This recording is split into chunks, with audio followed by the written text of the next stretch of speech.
सर्दियों की छुट्टियां शुरू हो चुकी थी और अभी तक हमारा कहीं जाने का प्लान नहीं बना था। रिद्धि बोली, माँ, इस बार हम कहाँ जाएंगे? चलो मनाली चलते हैं, मेरी बेस्ट फ्रेंड भी वहाँ गई है।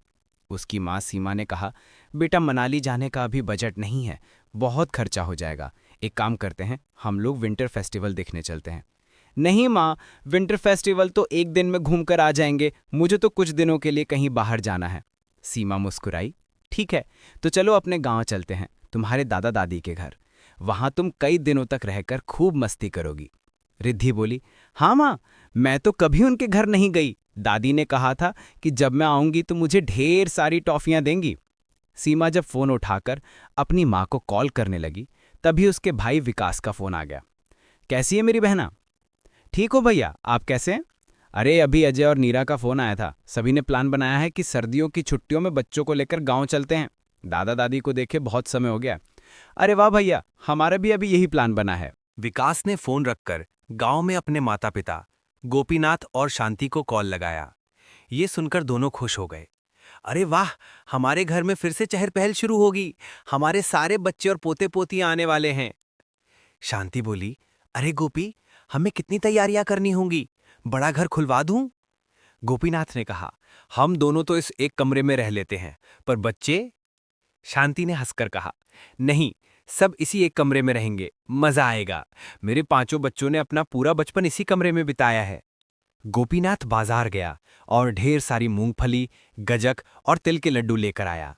शांति बोली, मच्छरदानी भी ले आना, कहीं बच्चों को रात में ठंड में मच्छर परेशान ना करें।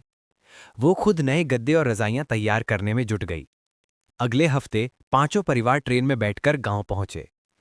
कैसी है मेरी गुड़िया रानी और राजकुमार? माँ, बच्चे क्या है, आप तो हमें ही भूल गईं। सभी हंसते हुए घर में दाखिल हुए। शांति और गोपी ने सबको गजक, रेवड़ी और गरम गरम सत्तू का दलिया दिया। बच्चे मजे से खाते रहे। शांति बोली, तुम दोनों क्यों नहीं खा रहे? याद है बचपन में ठंड में यही सब खाकर पेट भर लेते थे। अजय बोला, अब शहर में इतनी तरह की ड्रिंक्स मिलती हैं माँ। सीमा हंस पड़ी, असली स्वाद तो यही है, इनके हिस्से कभी मुझे दे दो। शाम होते ही चूल्हा जलाने का समय आ गया। नीरा बोली, माँ, मैं इस मिट्टी के चूल्हे पर खाना नहीं बनाऊंगी। आप लोगों के पास इतना पैसा है, फिर भी गैस क्यों नहीं लगवाई? सीमा ने कहा, अरे, बचपन में तो तुम यही चूल्हे पर खाना बनाती थी। शांति बोली, कोई बात नहीं सीमा, चल बेटा, मैं तेरी मदद करती हूं। सीमा और विकास गांव छोड़ने के बाद भी गांव को नहीं भूले थे, पर बाकी तीनों भाई बहन अब शहर के आदी हो गए थे। रात को सभी एक ही कमरे में सोए।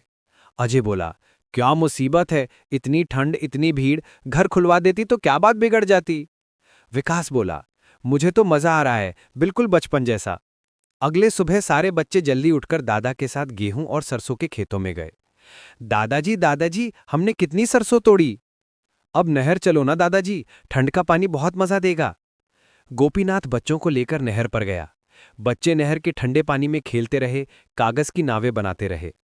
उधर कुछ बड़े लोग अपने फोन में नेटवर्क और बिजली ना आने से परेशान थे। शहर में तो कभी बिजली नहीं जाती, यहां तो घंटों गायब रहती है। दूसरी बहन बोली, इतना बुरा मत मानो, थोड़ी मदद ही कर दो, अभी से ठंडी पड़ गई हो क्या? थोड़ी अनबन के बावजूद सभी खूब एंजॉय कर रहे थे। धीरे धीरे सर्दियों की छुट्टियां खत्म होने लगीं। जाते समय शांतिनी पोते पोतियों को ढेर सारे लड्डू, रेवड़ी और जैकेटें दी। फिर अपने बच्चों को अलग अलग तोहफे देने लगी। विकास को बचपन वाला लकड़ी का छोटा ट्रैक्टर, नीरा को अपनी हाथ की बुनी शॉल, अजय को उसके पुराने कपड़ों से बनी रजाई। तीनों की आंखें भर आईं। माँ, हम आपको ताने देते रहे और आपने हमारा सारा बचपन संभाल कर रखा। शांति ने कहा, माँ अपने बच्चों की याद कभी नहीं भूलती। सबके जाने के बाद भी हर साल पांचों भाई बहन पूरी छुट्टियों में गांव आने लगे।